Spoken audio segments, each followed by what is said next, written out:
Good morning, welcome back down to Snowdonia Antiques. Today we're looking at this little beauty. Now this little beauty is the pod section of a tilt-top table.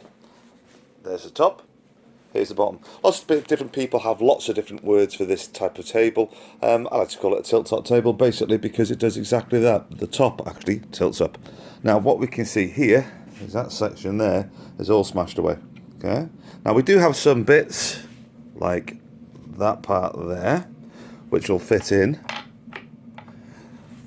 and another little part here which goes around the corner there somewhere, but unfortunately you've got big chunks that are missing out there and there. So what will happen is we will actually patch that all up and then put this section on a lathe and turn it down. How, may I ask, are you going to be able to put that on a lathe? Well, quite simple really. This thing actually breaks down into parts, the whole of the pod. Now this is what the problem with these tables actually is.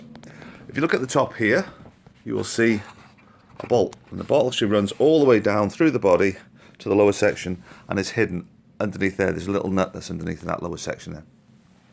Now, to take it all to bits, what you have to do is undo that little nut down there, and that's what we're going to have a go at doing now. See how easy it is to come off. And you don't get this on the Antiques road trip, I'll tell you that now, or the road show, or any of that type of bloody rubbish. There you go. Right. That's the underneath. You can see there's another problem with this, is the block itself. There's a nice big split that runs down through the block there. Okay. Now, what you have is, you have a block. I mean, for me, when you're making one of these tables, the first thing you actually sort out is the block. Now, what they've done is, they've got the block, and the block actually has grain that runs front to back. When timber shrinks, it doesn't shrink against the grain.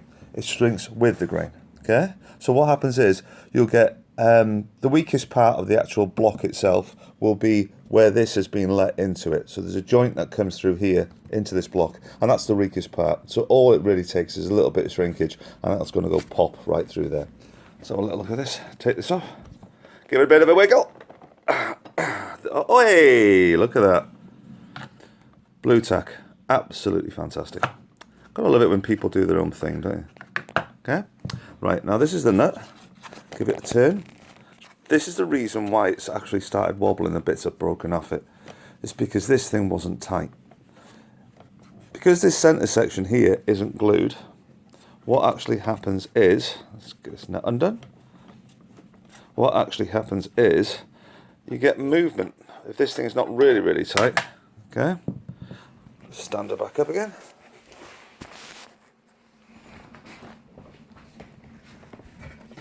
There you go. There's some weight in it, I'll tell you that now.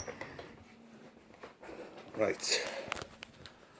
As I said, what you get from the top here, you can see there's a break here. Why it hasn't actually cracked coming up through this top section here is they've made a stile. Okay? Now the stile is this little block all the way around here. What happens is that the grain on this stile is moving from left to right, and then from left to right on this side here. So what it's actually doing is, it's supposed to stop this thing from shrinkage. And then they've veneered over the top of it just to be able to hide the grain. Very pretty, you can see what's actually veneered there. What we're going to do is, we're going to lift this out, if we can get it. There you go. Oh, doing this all by one hand. There you go. Now that's steel rod. Always keep these things together. So, tighten that nut back up on it. And then what you do is, you just lift these sections out. Here's the first section. Okay, that's the block. Here's the middle section with the brake. There you go. See the brake better now. The reason why it breaks is because of the grain. The grain runs vertically on this and not horizontally. Never supposed to be horizontally anyway, it's only supposed to be vertically. But because this isn't tight, what happens is, I'll just demonstrate the bottom here. Because it isn't tight on the base, you get this rocking movement when the table's actually dragged round. You can see the table's dragged round from the casters underneath there. You've got this nice little disc there. That's nicely done. Okay. And there's the joints for the legs. Now the joints for the legs are actually cut short on this as well. Okay. So they actually step in. But I mean, all intents and purposes, it's a nice little table. Little bits and bobs, like I said, that are actually broken out on it, so that'll all need doing. Right, if you want to follow us when we're actually doing this table, please don't hesitate to follow us on Twitter, Facebook, Pinterest, Instagram, all that type of gubbins. Got any questions, don't hesitate to ask us, snowdoniaantiques@gmail.com. Or you can check out our website, which is snowdoniaantiques.co.uk. Yes, we are dropping the www bit at the beginning. Okay?